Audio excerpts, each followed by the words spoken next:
Mike Modano wasted his career? At 55, that narrative couldn't be further from the truth. The highest-scoring American-born player in NHL history didn't waste anything. Instead, he transformed two career-defining controversies into the foundation of an enduring legacy that spans over 2 decades. When the Minnesota North Stars selected Modano first overall in 1988, expectations were sky-high. The prodigious talent from Livonia, Michigan delivered immediately, recording 75 points in his debut season and earning a spot on the NHL All-Rookie team. But success brought unexpected criticism. Despite reaching the Stanley Cup Finals in his sophomore year, Modano found himself labeled an underachiever. The problem wasn't his talent or effort. It was a fundamental clash with head coach Bob Gainey's philosophy. Gainey, a legendary defensive forward and 4-time Selke Trophy winner, believed in a disciplined, grinded-out approach. He wanted to mold his star offensive player into a two-way forward, directly opposing Modano's natural freewheeling style. This created a paradox. The team's successful Cup Finals run ironically fueled criticism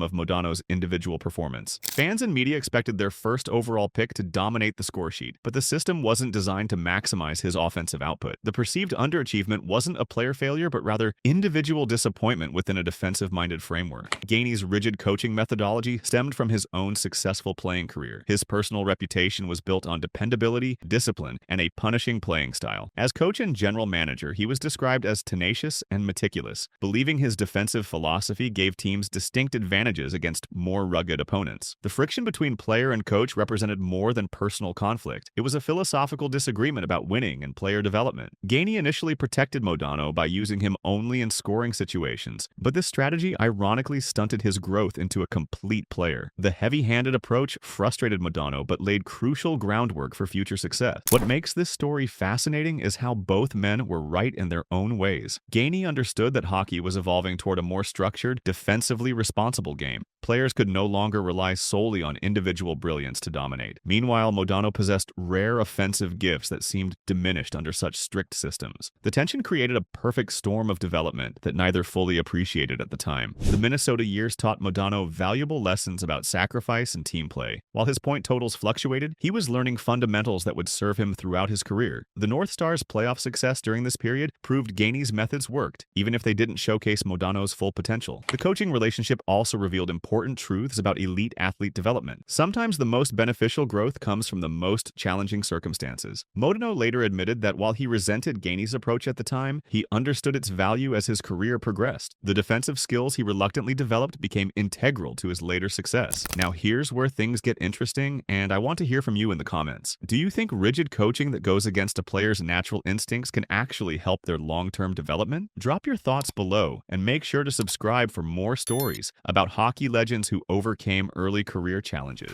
The transformation came when Dallas provided fresh air after the franchise relocation in 1993. Modano responded by matching his career high with 93 points and a career-best 50 goals. The change of scenery energized him, but more importantly, it allowed him to mature as both a player and person. The relocation represented a fresh start where he could shed the underachiever label and establish himself as a franchise cornerstone. But the real catalyst was the coaching change to Ken Hitchcock during the 1995-96 season. Hitchcock's philosophy differed markedly from Gainey's approach. He gave Modano more freedom and ice time, specifically challenging him to match up against opponents' top players like Mark Messier and Sergei Fedorov. This new approach, combined with a maturing Modano who had grown frustrated with inconsistent performance, led to renewed focus on defensive aspects. Under Hitchcock, Modano flourished in ways that seemed impossible during his Minnesota years. The coach understood how to balance structure with creativity, giving Modano defined roles while allowing his natural instincts to shine. This period saw Modano develop into a true franchise player, capable of carrying the team through crucial moments while maintaining defensive responsibility. The Dallas years revealed Modano's true character. He embraced the challenge of building hockey culture in a non-traditional market. Texas fans had little hockey knowledge, but Modano's charismatic personality and exciting play style won them over. He became more than just a player. He was an ambassador for the sport itself. His impact extended beyond individual statistics. Modano helped establish hockey as a viable entertainment option in Dallas, drawing new fans who had never experienced the sport. His marketability and approachable personality made him the perfect face for hockey expansion into southern markets. The franchise's success during his tenure proved that hockey could thrive in unexpected places. The culmination of this evolution came in 2001 with his Selke Trophy nomination, honoring the league's best defensive forward. This defensive award happened years after Gainey stepped down as coach, demonstrating a complex developmental relationship. Gainey's frustrating defense-first mandate forced Modano to develop defensive skills, however reluctantly. Hitchcock then provided the trust and freedom necessary to integrate these skills with natural offensive talent. The Selke nomination represented vindication for both Modano and Gainey. It proved that the early struggles had purpose, that the foundation built through conflict could support greatness. Modano had become exactly what Gainey envisioned, a complete player who could excel in all situations. The recognition validated years of hard work and adaptation. Modano's ultimate success wasn't the result of one coach's philosophy, but the synthesis of two contrasting approaches. This reframes the player-coach conflict from simple dispute to complex, multi-year developmental journey, producing a Hall of Fame player capable of leading championship-caliber teams. During his prime Dallas years, Modano accumulated impressive statistics while maintaining his new defensive focus. He consistently ranked among the league's top scorers while earning praise for his two-way play. The transformation was so complete that younger fans never knew about his early reputation as a one-dimensional offensive player. His leadership qualities emerged during this period as well. Teammates respected his work ethic and commitment to team success. He became a mentor to younger players, sharing lessons learned from his own difficult development process. This leadership role further cemented his status as a franchise icon. The second controversy came at career's end, but again, the narrative missed the real story. Modano's departure from Dallas wasn't about declining performance or personal feuds. The franchise faced catastrophic financial collapse under owner Tom Hicks, who had amassed a heavily indebted sports empire. Hicks Sports Group defaulted on $525 million in loans in April 2010. This massive debt crisis led to severe cost-cutting affecting payroll and forcing difficult personnel decisions. The financial situation was so dire that even star players weren't safe from budget constraints. By fall 2011, lenders forced the Dallas Stars into bankruptcy before selling to Tom Gagliardi for $240 million. The decision not to re-sign Modano for 2010 to 2011 was a direct symptom of financial ruin, not personal conflict. However, for Modano and fans, the event felt deeply personal and emotional. After 2 decades of service, the business-driven decision seemed cold and ungrateful. This tension between cold bankruptcy reality and the emotional bond between icon and team created a tarnished legacy narrative. Some fans described a bitter falling out,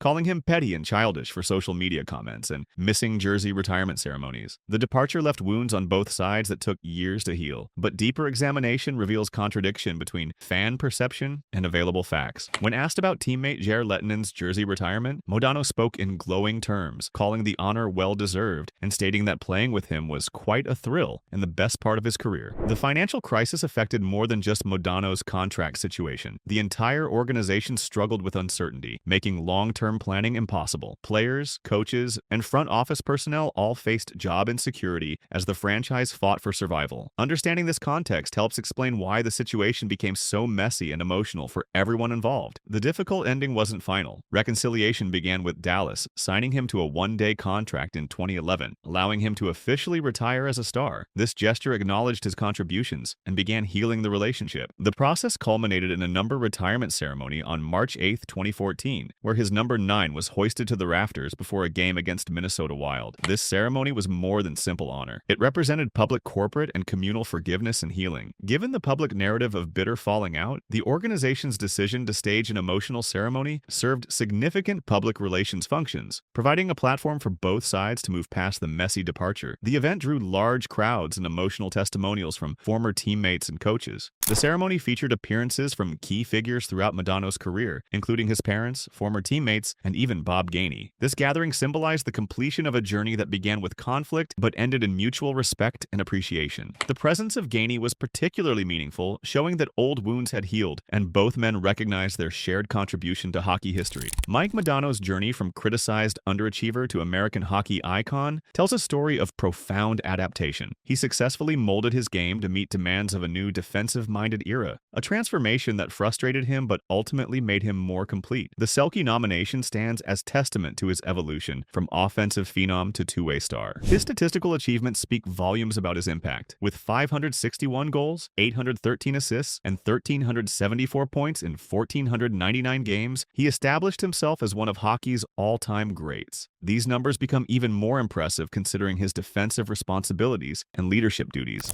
Beyond the statistics, Modano's influence on American hockey cannot be overstated. He inspired countless young players across the United States to pursue the sport professionally. His success opened doors for future American stars and helped legitimize American talent on the international stage. The ripple effects of his career continue to benefit American hockey development programs today. His legacy isn't perfect, but it's authentically human, defined by struggle, adaptation, and enduring connection to the community he helped build. Far from wasted, his career exemplifies resilience and growth through adversity. The controversies that seemed to threaten his reputation ultimately strengthened his bond with fans and teammates. If you enjoyed learning about how perceived career setbacks can actually strengthen a player's legacy, hit that like button and subscribe for more stories about sports heroes who turned controversy into triumph.